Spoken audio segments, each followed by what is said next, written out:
Kumaring Mayet, si Joseph po ako. Ano ka are? Hoy, ako may sasabihin sa iyo. Ay, huwag mong ipagkakalat. Kilala na kita ha. Sa daldal mong iyan. Siya, wag na pala. Baka ipagkalat mo. Wag na. Kilala na kita. Yung buwanga mo namang ini, wala na rin preno. Baka maipagkalat mo ha. Hindi nga, dahil ako'y bumili ng sasakyan. Oo.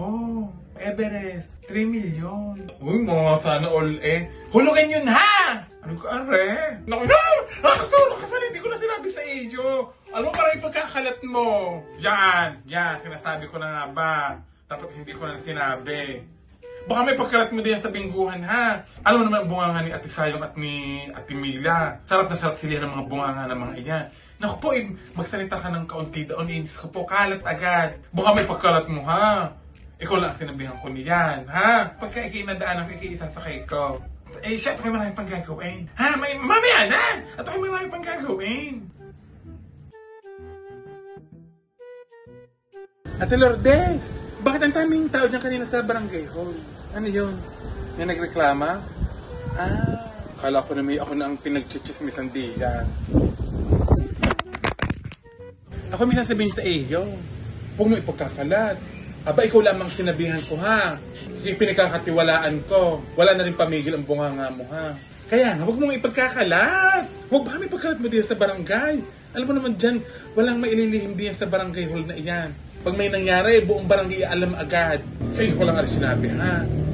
Taxman, mautasman. Hindi nga, dahil ako'y bumili ng sasakyan. 3M. Ha?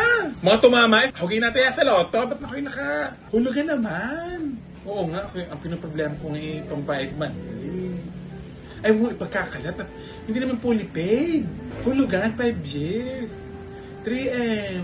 Kaya nga hindi ko ipinopost sa Facebook. At alam mo naman sa atin, may makakita agad igagayanin. Oo, Everest. Kayang mayroong sunroof ka tawag doon. Yung kita mo ang taas. Ngayon ko ngayon napabigla din. Huwag mong ipagkakalat na may bagong sasakyan. At alam mo naman sa pinapabarangay na dahil may utang. Para kang ulagain. Parang ang tanga. Huy, sinasabi ko sa iyo. Naku, pag kumalat, ikaw ang nagbida. Siya ako magagalit sa iyo. Magkagalit na tayo. Magkasiraan na sadya. Kahit manuwid ang aking mga paya, hindi kita babatiin. Hindi kita iimikan. Ba't mo ipagkalat na ako may sasakyan na? Hindi ko nga maipost. At ako'y nihit, baka makita ng mga pinagkautangan ko dati. Kasman ha, sinasabi ko sa iyo. Bye-bye. Bye-bye na.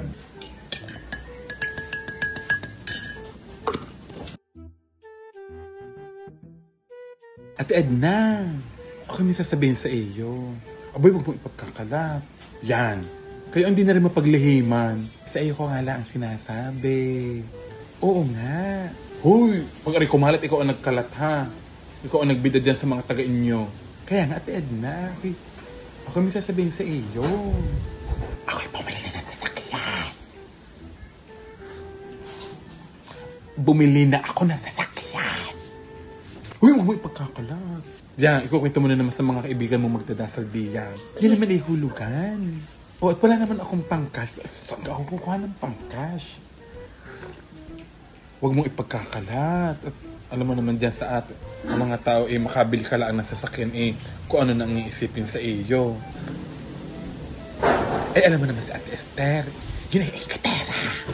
Basta ako'y meron gamit ipipilitin iyo. Kung ano meron ako'y napilitin ang kanya. Ikaw lang pinagsabihan ko ng ganyan, ha? Pag kumalat, ako. Alam mo, wala na rin mailihim sa inyo, ano, parang kung tanga. Diyan, ako kinisisisi. Nasabi ko pa sa iyo. Parang hindi ko na nasabi. Yan, sasabihin sa mga GC. Parang nagsasak ka na sa GC. Parang sinasabi mo na akin yung sasakyan na Everest na kulay gray. Wag! Ayaw ko nga. Hindi naman. Para ang tanga. Wag nga. Ito naman na hindi cash. Ako'y nahihiyang mag-post at hindi naman fully paid. Kakasura ka sana. Hindi na nasabi. Siya ako yung masusura sa iyo. Tama na nga. Alala ko yung masusura sa iyo. Kuya Alvin, favor naman. Ano kung gagawin kapag ikaw ay na-wrong send sa JC? Oo, na-wrong sent ako. Hindi ko alam kung paano i-delete. Send ko yung bagong sasakyan ko. Hoy, huwag mo ipagkakalat yan, ha? Hindi ko pinagsasabi yan. Ako yung nakabili ng sasakyan. Hulugan naman, 5 years. Kaya hindi ako pinupost. Yan, baka mamay kada may bibili sa iyo, agad may ikwento mo na ako'y bumili ng sasakyan, ha? Tapos mamaya pag may nag-inom dyan sa iyong tindahan, ikwento mo na ako may bagong sasakyan. Yan. Hindi ko nga ipinagmamakaingay at yun naman ihulugan. Kung yun ka naman ipulipit, hindi na-ipost ko na. Oh boy, hulugan ha. Alam mo i-post ko nung feeling blessed. Pag 5 years na, pag naka 5 years na, pagtapos ng hulugan. Wala akong pinagsasabihan ha. Ikaw ka lalaki mong tao, kadaldal mo. Pag hindi kumalat, ikaw ang nagsabi. Hindi ko nga pinagkakalat na kami sasakyan. Maintay ano to mama?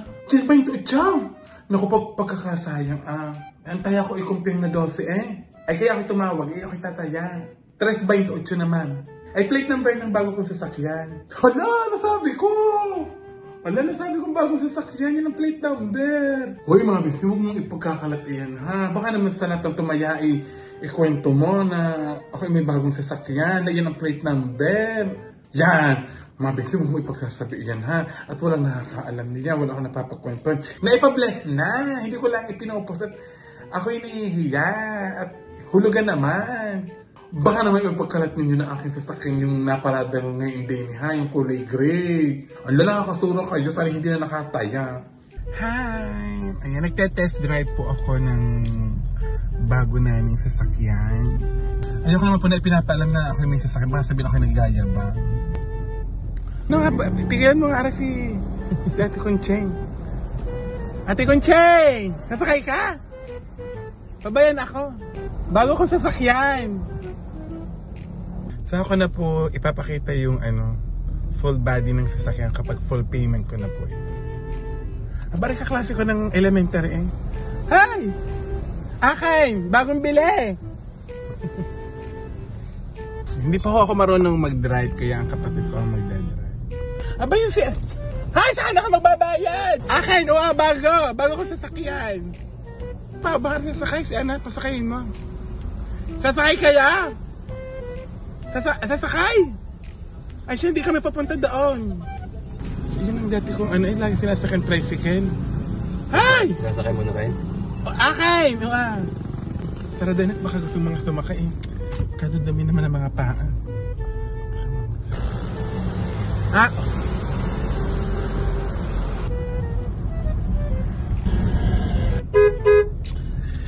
Kaya wag kang bumusina ng bumusina at baka maubos agad ang businang iyan. Alam na tinitipid pa nga. Aray, plastikan mo sa susunod yung gulong at bagong-bago. Pwede kayong paplastikan ang gulong. Baka magasgas. Sabi pa naman aray, mamahalin pa naman aray. Sa mga nagtatanong po, 3M po. 3M. Dahil may ganito po siya, 3M. Everest po ito. Hulugan naman.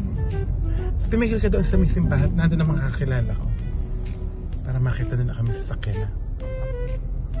Tumigil ka na din sa Nene. Sa nagtitinda. Hi! Hi! Sabahan ako sa simba. Ayan, dali nakita na. Nakita na naman siguro sa sakyan. Dali, Kaya tumigil ka na din sa Ay, kaklase ko na Hey! Bago. Cash! Yan, nakita niya. Dito may ka na kaunti para kunyari bago! Bago sa sakyan! Kaya may tigil mo nga ako dito sa may sakay ng tricycle. Ay, yung doon. Kaya may doon. Sa parada ng tricycle. Hey! Ay, siya, hindi na makakasakay sa inyo. Hindi na ako, may bago na akong sasakyan. Sa kanila ako magta-tricycle ha. Oo. Kaya pumasok ka din sa simbahan. At maraming tao, okay, bababa para kunyari bababa ako kunyari. Yan, dili ka pumarket, maraming tao. Yan. Kaya bababa ako para makita din. Ano ka din ang bubuksan? Paano ka dyan? Yung ganyan, din eh. Anong ka dyan? Yan. Ari pala ito. Hi! Paano ko naman makikita ang bukasan? Ari pala. Kunyari ako bababa na. Aba? Kain bago. Hulugan naman. Saan ka nalaan ha?